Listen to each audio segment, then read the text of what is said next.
Good morning, students. Hope you all are fine in this pandemic situation. Today, our topic is land capability and its classification. Land capability plays a vital role in deciding the land use. ये हम सबको पता ही है कि अगर हमारा land capable होगा तभी हम वहां पे सर्वाइव कर सकते हैं, तभी हम वहां पे कुछ ग्रो कर सकते हैं, कुछ कल्टीवेट कर सकते हैं। वही हमारे सर्वाइवल का एक सोर्स है, राइट? तो ये लैंड कैपेबिलिटी जो है वो बहुत नेसेसरी है इन केस अगर हमें जिंदा रहना है, सर्वाइव करना है। लैंड कैपेबिलिटी जो है वो मस्ट, ठीक है जी। इसका एब्रिविएशन बच्चे यूज किया जाता है LC. It is also represented as LC. LC को हम क्या डिफाइन करेंगे, मतलब लैंड कैपेबिलिटी की जो साइंटिफिक डेफिनेशन है वो क्या है? Land capability is the ability of land surface to support natural plant growth and wildlife habitat. मतलब कि क्या है कि ये जो हमारे नेचुरल प्लांट ग्रोथ को और जो वाइल्ड लाइफ हैबिटेट है उन दोनों को सपोर्ट करता है, ठीक है। जो हमारा लैंड सरफेस है, एक तो वो मीडियम है फॉर द प्लांट ग्रोथ, और उसके साथ क्या चीज है कि हमारे जो प्लांट ग्रोथ अगर अच्छा होगा तो उसके साथ जो ह्यूमन बीइंग्स हैं, वाइल्ड लाइफ है, वो भी, उनकी लाइफ भी एज वेल सपोर्ट होगी, ठीक है जी। तो ये है हमारी लैंड कैपेबिलिटी कि हम, और ये लैंड कैपेबिलिटी ये भी बताती है कि हम लैंड को कैसे यूज करते हैं, ठीक है। हम फॉरेस्ट ग्रो करते हैं, एग्रीकल्चरल क्रॉप्स ग्रो करते हैं, पैस्चर लैंड के लिए यूज किया जाता है, वाइल्ड लाइफ के लिए एक हैबिटेट होता है। तो ये हर एक, मतलब इसकी अपनी जो क्वालिटी है वो अलग अलग चीजों को सपोर्ट करती है, ठीक है जी। Different lands have different capability, और हर एक लैंड जो है उसकी एक अलग कैपेबिलिटी होती है। सब लैंड्स की कैपेबिलिटी सेम नहीं होती है। जैसे एसिडिक सॉइल में सब टाइप के प्लांट्स जो है वो ग्रो नहीं कर पाएंगे, वेराज जो बेसिक सॉइल है हमारी वो एक अलग तरीके के प्लांट्स को सपोर्ट करेगी, ठीक है। तो हर एक लैंड के कैरेक्टरिस्टिक्स जो होंगे वो डिफरेंट होंगे फ्रॉम द अदर लैंड्स। तो हमारा जो लैंड कैपेबिलिटी की हम क्लासिफिकेशन पढ़ेंगे वो हम पढ़ेंगे कि इसको हमने क्लासिफाई किस किस बेसिस के ऊपर किया गया है लैंड को क्लासिफाई। जो हम पढ़ते हैं वो हम पढ़ते हैं यूएसडीए का, जो हमें दिया गया है सॉइल, उसकी क्लासिफिकेशन को पढ़ा जाता है। जो हम मेनली फॉलो करते हैं यूएसडीए को फॉलो करते हैं, ठीक है जी। तो लैंड कैपेबिलिटी क्लासिफिकेशन के बेसिस पे यूएसडीए ने इनको 2 ग्रुप्स में क्लासिफाई किया है। Land capability is classified into 2 groups as per the USDA. तो ये 2 क्लासिफिकेशंस हैं, group 1 land and group 2 lands. Group 1 land जो है generally suitable for cultivation, whereas जो ग्रुप 2 लैंड्स हैं वो भी सूटेबल हैं, पर उनमें से ज्यादातर जो है वो नहीं सूटेबल होते हैं। जैसे क्लास 5 है, क्लास 6 लैंड है, वो कुछ कुछ क्रॉप्स हम वहां पे ग्रो कर सकते हैं, पर जो 7th और 8th क्लास है उसकी सब टाइप, उसमें तो कुछ भी ग्रो नहीं किया जा सकता है, ठीक है जी। तो class 1 lands generally suitable for cultivation. Class 1 lands, these lands are nearly level with slopes generally within 1%। मतलब ये ज्यादातर जो है प्लेन्स ही होते हैं, स्लोप जो रहती है वो 1% तक रहती है सिर्फ, ठीक है। और इनके सॉइल जो होते हैं वो फर्टाइल होते हैं, इजीली वर्केबल होते हैं, मतलब हम वहां पे इजीली जो अपनी कल्चरल प्रैक्टिसेस है वो कर सकते हैं। उसमें कुछ ओवरफ्लोज नहीं होते हैं, रन ऑफ नहीं होता है, प्रॉपर ड्रेनेज होती है, और वहां पे कोई रेस्ट्रिक्शंस या लिमिटेशंस नहीं होती कि हम उसको किस चीज के लिए यूज करें और किस चीज के लिए यूज ना करें। These lands are basically very good to grow the crops। ये जो लैंड होते हैं क्लास 1 लैंड जो होते हैं ग्रुप 1 का, क्लास 1 जो है वो कैटेगरी में हम ऑलमोस्ट सब टाइप के क्रॉप जो है वो ग्रो कर सकते हैं। वहां पे कुछ रिस्ट्रिक्शन नहीं है कि ये नहीं ग्रो करना है। वो क्यों है? क्योंकि वो प्रॉपरली फर्टाइल है, वेल ड्रेन्ड है, स्लोप भी कम है, 1% तक होता है, और क्या है, वहां रन ऑफ भी नहीं होता है, पानी इधर उधर नहीं चला जाता है। जो पानी है वो इनफिल्ट्रेशन उसका प्रॉपर होगा, प्रॉपर वो नीचे जाएगा वाटर टेबल में, वो इधर उधर रन ऑफ में वेस्ट नहीं होता है पानी। Then next subclass group 1 is class 2 lands. अब ये class 2 lands जो होते हैं, इनकी जो स्लोप होती है बच्चे, वो होती है 1 to 3% तक। ठीक है, 1 to 3% तक स्लोप होती है। प्लेन्स होते हैं पर कुछ थोड़ी बहुत स्लोप भी होती है। ठीक है जी, ये जो होते हैं इनमें भी हम कुछ कंजर्वेशन प्रैक्टिसेस यूज करके, जैसे जो स्लोपी एरियाज थोड़े आ जाते हैं प्लेन से हटके, जिनमें स्लोप ज्यादा होती है, हिली एरियाज बोल सकते हैं हम उसको। जो हिली एरियाज आते हैं वहां पे हम कल्टीवेशन कर सकते हैं, cultivation is possible, absolutely possible, but हम थोड़े बहुत कंजर्वेशन प्रैक्टिसेस जो है, बचाव के लिए प्रैक्टिसेस जो है, उनको करके, उनको अप्लाई करके उसके बाद वहां पे सब टाइप की क्रॉपिंग जो है वो कर सकते हैं। लाइक उसमें क्या आती है, ये कंजर्वेशन प्रैक्टिसेस कौन सी है? These are contour farming, strip cropping, bund construction, terracing मतलब बंड्स बना के, या फिर स्ट्रिप्स में क्रॉप्स लगा के, ऑल्टरनेट स्ट्रिप्स लगाई जाती हैं। स्ट्रिप्स में क्रॉप, छोटे छोटे हिस्से जो होते हैं, छोटी छोटी स्ट्रिप्स में क्रॉप जो है ग्रो की जाती है, कॉन्टूर बंडिंग की जाती है प्रॉपरली, स्लोप्स के हिसाब से जो है कॉन्टूर बंडिंग की जाती है, और टेरेसिंग का मेथड जो है वो अप्लाई किया जाता है। बंड कंस्ट्रक्शन भी होती है साइड्स में, जैसे पानी ना रन ऑफ हो उसके लिए हम बंड्स भी बना देते हैं छोटे छोटे। तो ये जो है इसकी थोड़ी बहुत लिमिटेशंस हैं, बट स्टिल हमारे पास चॉइस है क्रॉप के लिए, बहुत सारी क्रॉप जो है वो हम यहाँ पे उगा सकते हैं। We can grow various types of crops in this class 2। ठीक है जी, आगे है क्लास 3, जो क्लास 1 की सब ग्रुप 1 की हमारी क्लास है, सब ग्रुप है क्लास 3 लैंड्स। क्लास 3 लैंड्स में होता है, इनकी जो स्लोप्स होती है ये थोड़े ज्यादा हिली एरियाज में होता है, जैसे कि इनकी स्लोप्स होती है 3 to 5% तक। एंड इसमें क्या होता है, इसमें जो हमारी लिमिटेशंस हैं वो बढ़ जाती हैं कंपैरेटिवली 1 and 2 क्लास के। तो क्या है, इसमें क्रॉप चॉइस एक तो रिड्यूस हो जाता है, मतलब कुछ कुछ क्रॉप्स नहीं लगा पाते हैं हम लोग, पर हम स्पेशल कंजर्वेशन प्रैक्टिसेस, उसमें हमने नॉर्मल कंजर्वेशन प्रैक्टिसेस किए थे, इसमें कुछ अलग स्पेशल इंजीनियरिंग हमें यूज करके वो प्रैक्टिसेस से हम क्रॉप्स ग्रो करते हैं। जैसे कवर क्रॉपिंग हो गया, बन कंस्ट्रक्शन हो गया, टेरेसिंग हो गया, ये जो है हम क्लास 3 में यूज कर सकते हैं। इसके कैरेक्टरिस्टिक्स काफी सिमिलर है टू द क्लास 2, पर लेकिन वहां पे हमारे पास बहुत चॉइस थी, पर इसमें हमारे पास क्रॉप्स की जो चॉइस है वो बहुत कम।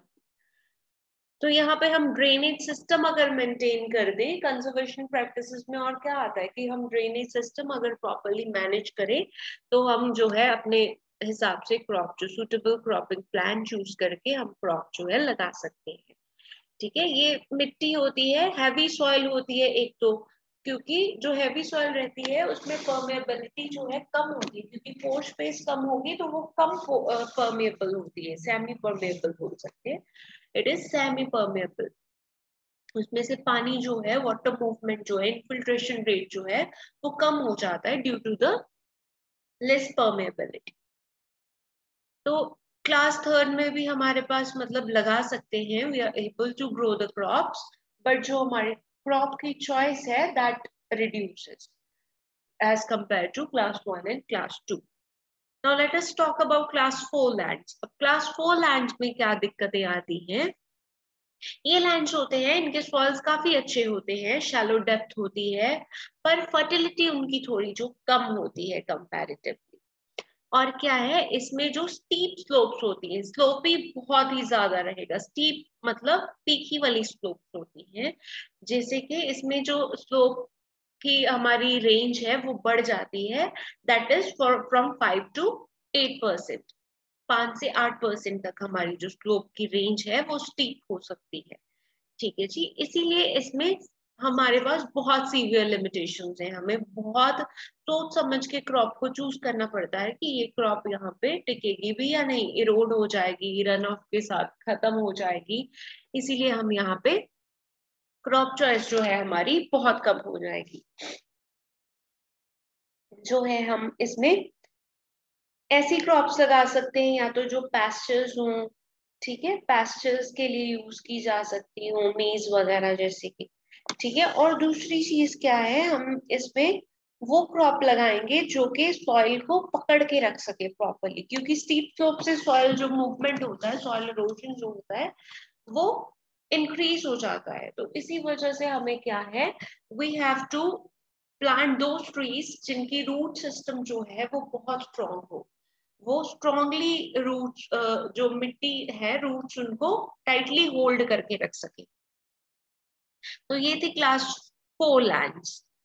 इनमें हम क्या है, एक तो क्या करेंगे, हम वो लैंड्स लगाएं, वो प्लांट्स लगाएंगे जिसमें कि पैस्चर्स, हम पैस्चर के लिए यूज कर सकते हैं, मक्का वगैरह।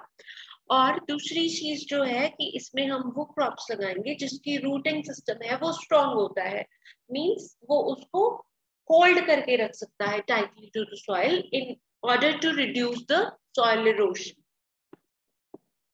सो दिस इज क्लास 4 लैंड्स। ये हो गया हमारा ग्रुप 1 खत्म। नाउ सब क्लास आ गई हमारी ग्रुप 2। जो क्लासिफिकेशन के हिसाब से हमारी क्लास है वो है group 2 lands. These are generally not suitable for cultivation. As I told you earlier, जो ग्रुप 1 है वो सुटेबल फॉर कल्टीवेशन है, बट दिस ग्रुप 2 लैंड जो है वो इसी हिसाब से क्लासिफाई किया गया है कि इसमें हम जनरली, मतलब हमें सोच समझ के कुछ उगा सकते हैं, but generally that is not suitable for the cultivation purpose.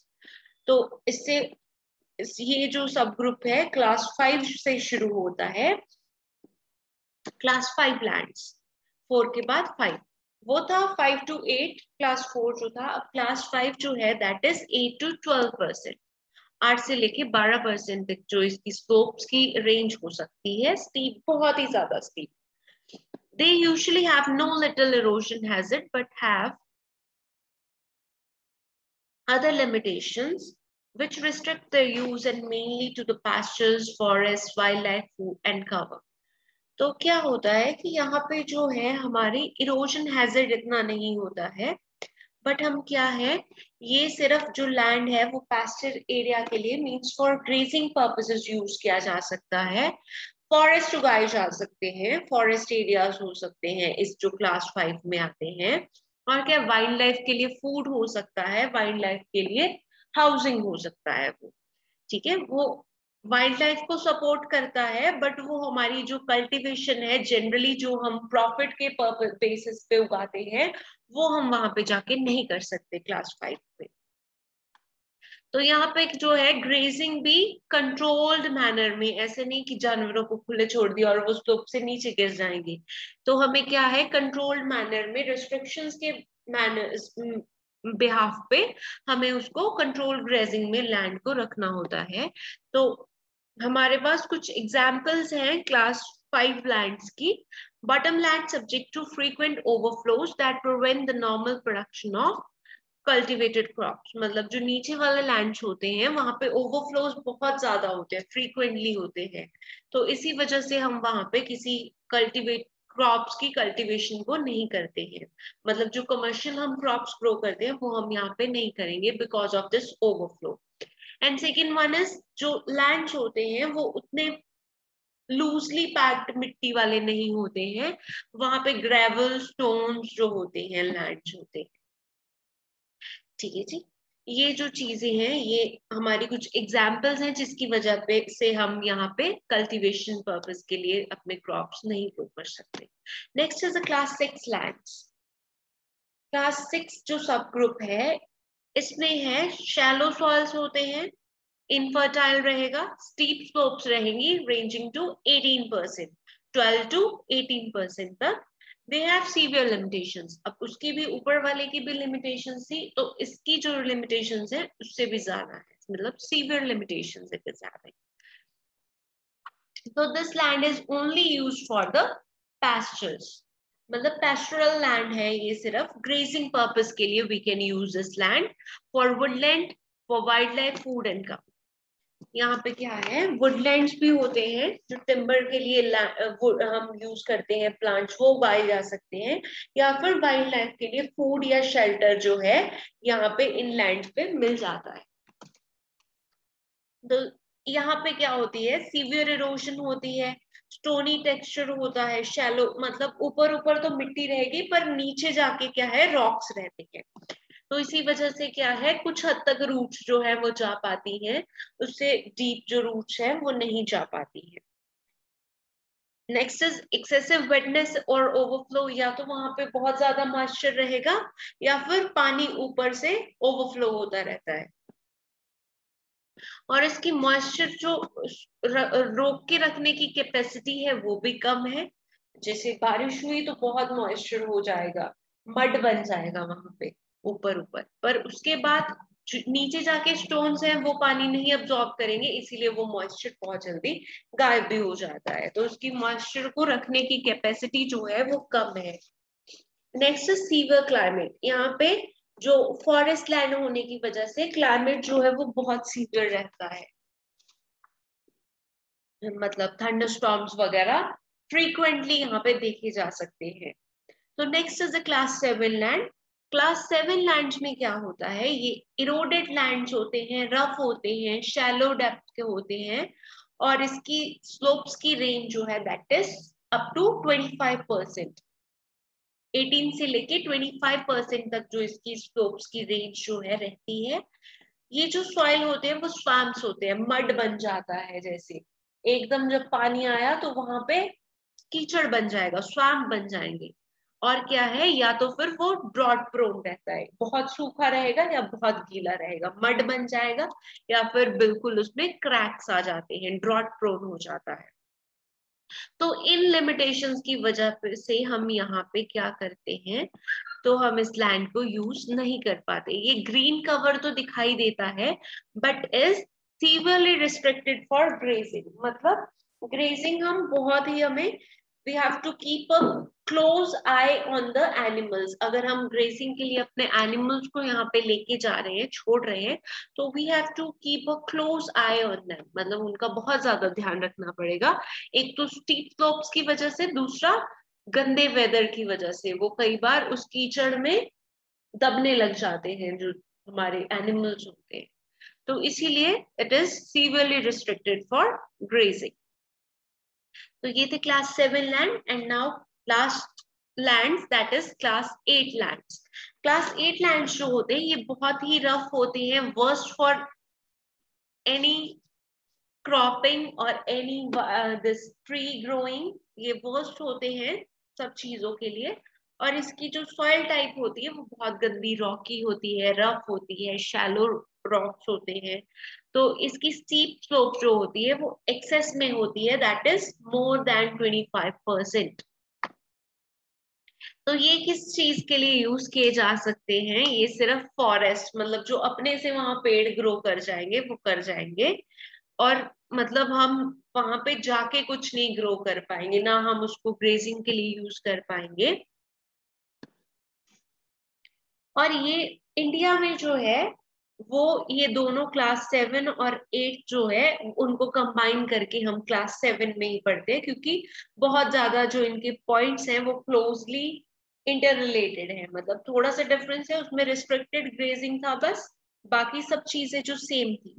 क्योंकि यहाँ पे जो है इरोडेड लैंड्स है, रफ है, स्टोनी है, रॉकी है, तो यहाँ पे ग्रोथ जो है क्रॉप्स की वो रिस्ट्रिक्टेड है, और यहाँ पे जो सिर्फ फॉरेस्ट है वही होते हैं, and it is a shelter for the wild life. That's all about our topic LCC, land capability classification. Thank you students.